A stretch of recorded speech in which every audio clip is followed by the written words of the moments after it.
Esta es la historia de un mueble que encontré en la basura. Un día por la calle lo vi, al lado de un contenedor, y resulta que pensé, ¿me lo llevo, no me lo llevo? Pues al día siguiente volví a por él y me lo llevé. He decidido transformarlo en algo precioso para decorar mi terraza.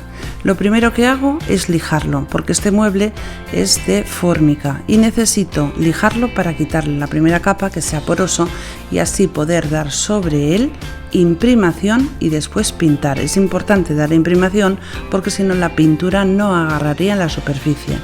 Esto era como una vitrina que tenía unas puertas de cristal y tenía esas pequeñas cositas de plástico que al quitarlas quedaron unos agujeros. Le he dado un poco de masilla, he esperado a que se seque y cuando está seca la lijo para intentar dejar la madera lo más lisa posible.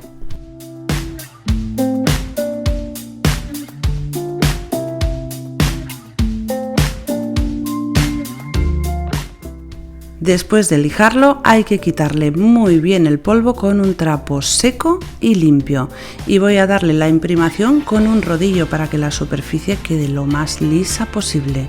Le doy una capa de imprimación. Tenemos que recordar que esto no es pintura, no hace falta que quede perfectamente blanco, sencillamente nos va a servir para que la pintura agarre perfectamente. Para dar la pintura os recomiendo que utilicéis un rodillo que sea fino, especial para lacar muebles, porque si utilizamos una brocha o un pincel se van a notar las marcas de los pelitos de las cerdas del pincel y no nos va a quedar bien.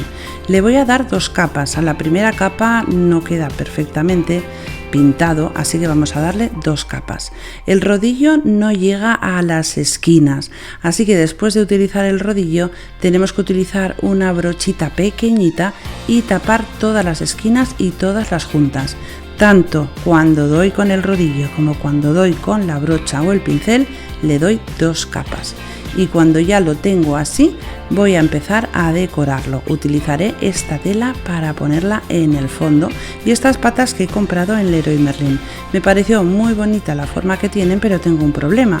Cuando he pensado en clavarlas resulta que si hago un agujero en la madera la voy a estropear, se va a agrietar y se va a abrir. Así que después de darle unas cuantas vueltas a la cabeza me fui a esta tienda de maderas donde venden maderas de todo tipo y de todas las clases, y he decidido comprar unos listones de madera para darle más grosor a la parte de abajo del mueble y así poder hacer una perforación sin estropear la madera del mueble.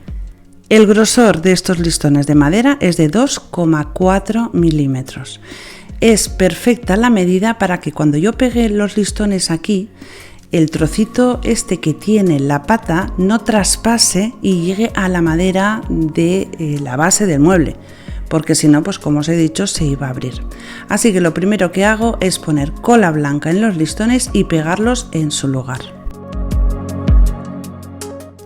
Pero para asegurarme de que esto quede perfectamente colocado y no se mueva y las patas queden perfectamente agarradas, lo que hago es hacer un orificio, que por cierto os recomiendo que lo hagáis un poquito inclinado, no totalmente recto, con una broca de madera que agarre perfectamente el listón de madera y llegue hasta el mueble. Introduzco los tornillos con ayuda de un destornillador y me aseguro de que traspasen los listones y lleguen un poquito hasta el mueble. Ya que tengo aquí el taladro, voy a utilizarlo para hacer una perforación y ahí poder poner las patas.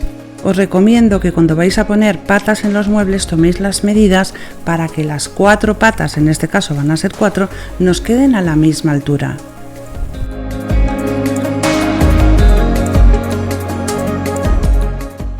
Ahora solo tengo que enroscar las patas y listo.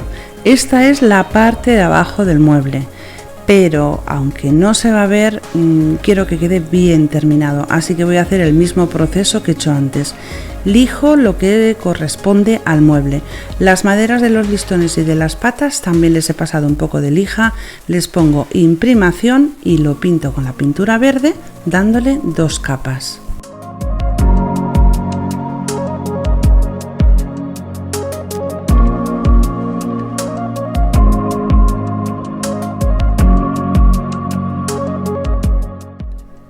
El mueble ya está totalmente pintado y ahora voy a decorar la parte interna del mueble. Le quiero dar una nota de color para que no sea todo tan liso.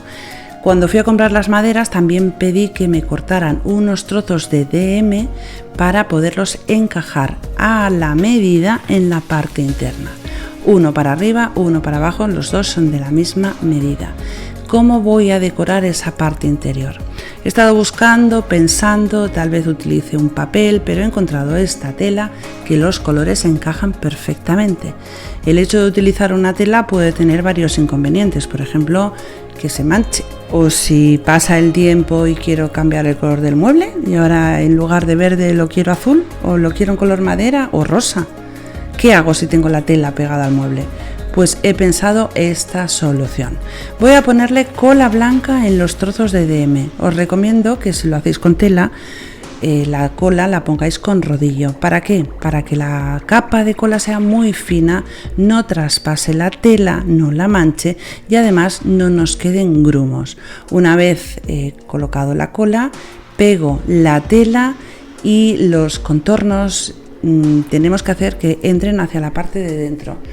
Vamos a dejar más o menos 2-3 centímetros para que entre hacia adentro, cortando las esquinas para que no nos haga un bulto de tela muy gordo y después no nos entre en el espacio donde vamos a ponerlo, porque lo voy a introducir a presión. Si esto engorda mucho en las esquinas no va a entrar, así que dejo la mínima expresión de tela. Y ahora toca impermeabilizar la tela para poderla limpiar, pasarle un trapo húmedo para que no se manche con el polen en primavera, para lo que sea. ¿De qué manera lo vamos a hacer? Utilizando una cola blanca y de nuevo el rodillo. Le damos una capa generosa, bien repartida y uniforme. Y por si quiero cambiar esos paneles, voy a utilizar esta cinta de doble cara para pegarlo. Es súper potente y solo voy a necesitar poner un trocito en el centro. Como los paneles entran a presión, sencillamente ese trocito en el centro, que dentro de un año, dentro de un mes o no se sabe, porque siempre cambio la decoración, quiero cambiar la tela, quiero cambiar el color del mueble, sencillamente tengo que sacar los paneles y cambiar la tela. La despego, vuelvo a pegar otra tela sobre la que he puesto, en fin, podemos hacerlo de mil maneras. Esta parte de aquí corresponde al tablón de madera que puse para poner las patas y se ve feo, además no queda bien con el resto del mueble, así que cuando compré las maderas también compré estos listones que son como un poco redonditos y quedan perfectos. He pegado dos con cola blanca, queda súper bien terminado y lo he pintado también en verde. Y el trocito de madera que me había sobrado de los listones que puso abajo, he hecho esto. Con un plato he redondeado los contornos. Los cantos de la madera son demasiado exagerados, así que con una lija los redondeo un poquito y quedan mucho más suaves. Pinto esta pieza directamente con la pintura, porque como es una madera virgen que no tiene nada, no le hace falta que le pongamos imprimación. Y también voy a pintar esta moldura con el mismo color verde. Esto lo voy a utilizar para decorar la parte superior del mueble. Le pongo cola blanca en la parte de abajo donde no he redondeado las esquinas y lo pego en la parte superior del mueble. He tomado la medida del centro de esa madera para pegar esta moldura y que me quede bien centrada. Le pongo solo cola en el trozo donde va a coincidir con la madera y fijaros qué preciosidad de mueble, súper bonito, lo podemos decorar como más nos guste. Yo he decidido pintarlo en verde, pero bueno, podéis pintarlo pues en el color que mejor os vaya en vuestra casa, en vuestra terraza o en el rincón donde queráis poner un mueble. Este mueble yo lo encontré en la basura, pero siempre podéis utilizar algún mueble que tengáis en casa, que estáis aburridas ya de verlo y le queréis dar una nueva vida o un nuevo look. Lo he decorado con un montón de cositas preciosas y con un trozo de tela que me había sobrado he hecho un cojín que voy a poner en el banco que tengo al lado. Así que nada, espero que esto os sirva de inspiración para transformar vuestros muebles y si encontráis un mueble en la basura, darle una oportunidad, porque se lo merecen. En fin, hemos llegado al final del tutorial y como siempre os digo, solo me queda deciros una cosa. Un besito muy fuerte y hasta el próximo tutorial.